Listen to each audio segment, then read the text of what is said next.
magandang araw po. Sa panahon ngayon, maraming tao ang nakakaramdam ng pressure. Pressure na maging successful, maging accepted, at higit sa lahat, maging gusto ng ibang tao. Parang bawat galaw natin ay may nakatingin, may huhusga, at may masasabi. Dahil dito, unti-unti nating nakakalimutan kung sino ba talaga tayo.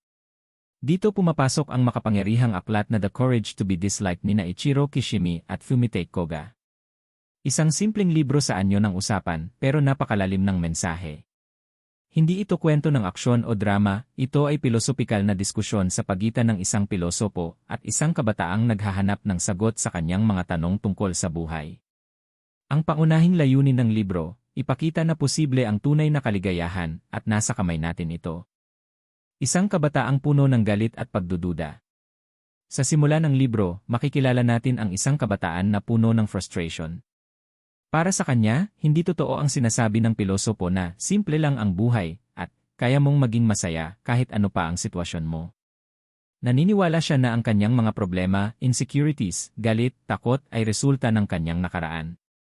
Tulad ng maraming tao, iniisip niya na ang trauma, pagpapalaki sa kanya, at mga karanasan niya ang dahilan kung bakit siya ganito ngayon. Pero agad itong kinontra ng pilosopo. Hindi ang nakaraan ang nagdidikta ng iyong buhay. Isa sa pinakaunang ideya na ibinahagi ng pilosopo ay ito. Hindi ka produkto ng iyong nakaraan. Sa halip, ikaw ay produkto ng iyong mga pinipili sa kasalukuyan. Ito ang tinatawag sa Adlerian psychology na teleology, ang paniniwala na ang ating mga kilos ay ginagabayan ng layunin, hindi ng sanhi mula sa nakaraan.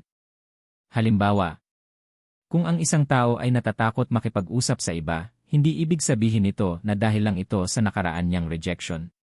Ayon sa pilosopo, maaaring pinipili niyang umiwas sa social interaction upang maiwasan ang posibilidad ng rejection sa hinaharap. Sa madaling salita, hindi nangyari ito kaya ganito ako, kundi pinipili kong maging ganito para maiwasan ang isang bagay. Trauma, dahilan o palusot. Isa ito sa pinakakontrobersyal na bahagi ng libro. Ayon sa pilosopo, hindi niya itinatanggi na may masasakit na karanasan ang mga tao. Pero ang punto niya, hindi ang trauma ang direktang dahilan ng kasalukuyang problema. Sa halip, ginagamit natin ito bilang justification. Halimbawa, hindi ako successful dahil mahirap ang pinagdaanan ko. Hindi ako marunong makipagkaibigan dahil nasaktan ako dati. Para sa pilosopo, ang mga ito ay hindi dahilan, kundi mga kwentong sinasabi natin sa sarili natin para manatili sa comfort zone. Masakit tanggapin pero nagbibigay ito ng kapangyarihan. Kung hindi ang nakaraan ang may kontrol, ibig sabihin kaya mong baguhin ang direksyon ng buhay mo ngayon. Lahat ng problema ay problema ng relasyon. Isa pang mahalagang konsepto sa libro. Lahat ng problema sa buhay ay may kinalaman sa ibang tao. Isipin mo, naiinggit ka.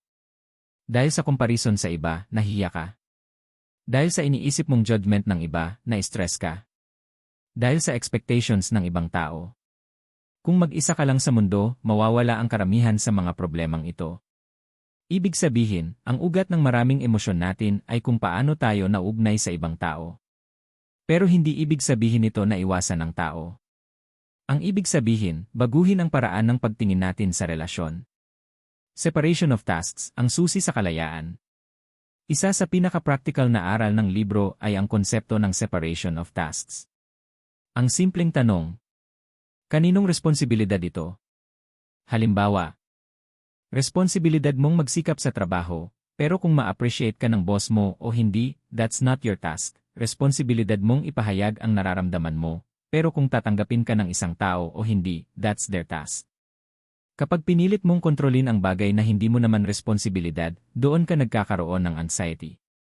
Pero kapag natutunan mong i-let go ang tasks ng iba, mararamdaman mo ang tunay na kalayaan. Ang tapang na hindi magustuhan. Ito ang pinaka-core message ng libro. Para maging malaya, kailangan mong tanggapin na may mga taong hindi ka magugustuhan.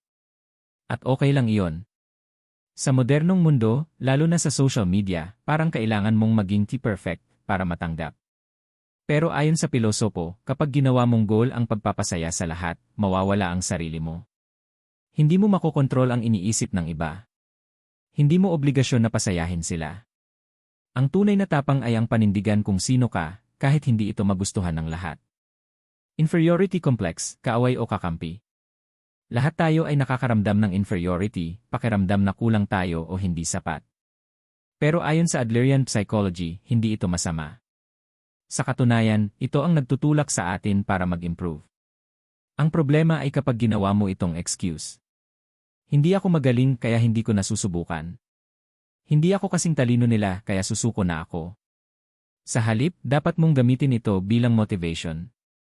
Hindi pa ako magaling pero pwede akong matuto. Ang keyword, growth. Huwag mabuhay para sa papuri o pag-iwas sa puna. May dalawang bagay na madalas nagdidikta ng actions ng tao.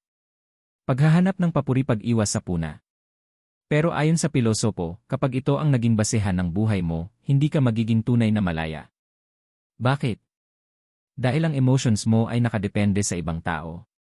Kapag pinuri ka, masaya ka. Kapag pinuna ka, nasasaktan ka. Ibig sabihin, hawak nila ang kontrol sa buhay mo.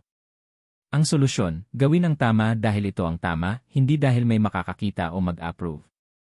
Contribution, ang tunay na sukatan ng halaga. Kung hindi validation, ano ang basehan ng self-worth? Sagot, contribution. Hindi mo kailangang maging number 1. Hindi mo kailangang maging sikat. Ang mahalaga ay nararamdaman mong may ambag ka, kahit maliit. Halimbawa, pagiging mabuting kaibigan, pagtulong sa pamilya, simpleng pagiging responsable. Kapag naramdaman mong may silbi ka, doon nabubuo ang tunay na confidence. Ang kahulugan ng kaligayahan. Ayon sa pilosopo, ang kaligayahan ay hindi nakukuha sa pera, status, o approval ng iba. Ito ay nanggagaling sa pakiramdam ng belonging, pakiramdam ng contribution at pagiging totoo sa sarili. Kapag natutunan mong tanggapin ang sarili mo at magbigay sa iba ng walang kapalit, doon mo mararanasan ang tunay na kaligayahan. Live in the present, ang kapangyarihan ng ngayon. Isa sa pinakamahalagang aral. Mamuhay sa kasalukuyan. Hindi sa nakaraan. Hindi sa hinaharap. Kundi ngayon. Ayon sa libro, ang buhay ay parang serye ng mga sandali, hindi isang long-term race na kailangan mong planuhin ng perpekto.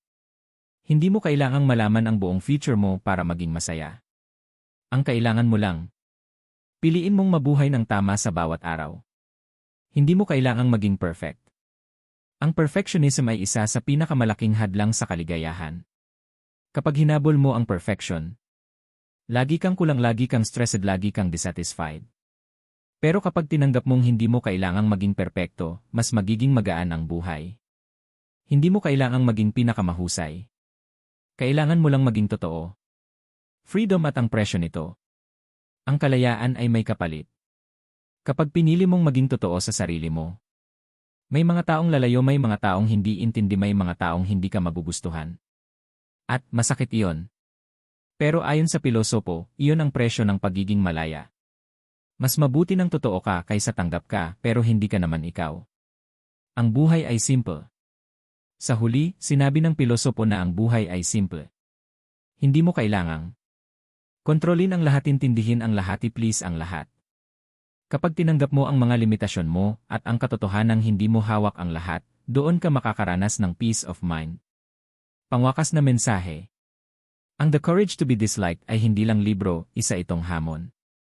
Hinahamon ka nitong bitawan ang takot sa opinyon ng iba, tanggapin ang sarili mo at piliing mabuhay ng totoo. Hindi ito madaling gawin.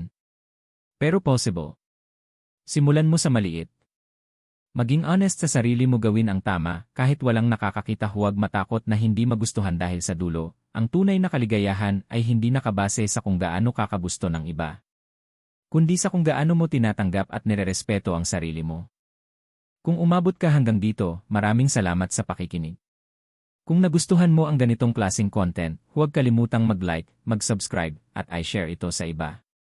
At tandaan, hindi mo kailangang magustuhan ka ng lahat para maging masaya. Hanggang sa susunod, patuloy kang magpakatotoo.